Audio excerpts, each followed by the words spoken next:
This is a mother's most desperate moment.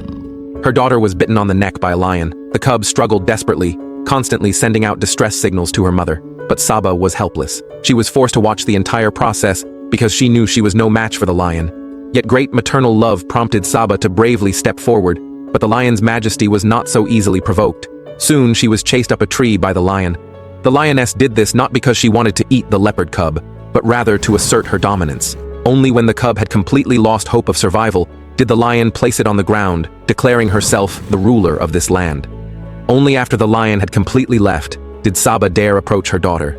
She gently licked her fur and carefully picked up her own daughter, just as she had when she was newborn. She was unwilling to believe her child was gone like this, and this also began to kindle a desire for revenge in Saba's heart. Not long after, Zambia welcomed the long-awaited rainy season.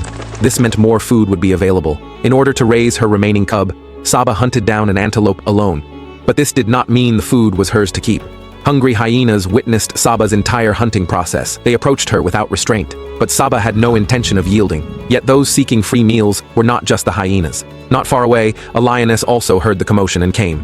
Saba tried to take the prey away, but dragging the antelope slowed her down.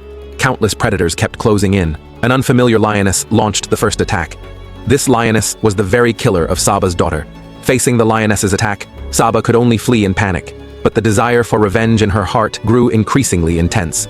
She stared firmly at the lions that sought easy prey, then turned and walked toward the lion pride's territory without looking back. She was no longer weak now. She was determined that the lioness must pay blood for blood. Soon Saba arrived at the lion pride's territory, but there was still a group of lionesses guarding the vulnerable cubs. The young cubs innocently played around the territory, completely unaware that danger was coming. Just then, a lone antelope suddenly appeared in the lion pride's territory.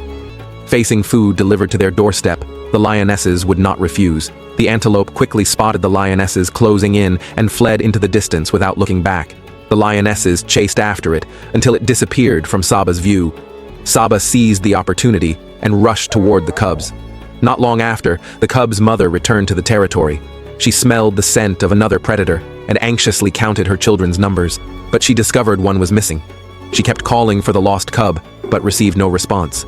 Finally, she found her child, but what made her desperate was that Saba was devouring her own child right before her eyes. The lioness seemed to recognize Saba. She also understood that perhaps this was a life for a life.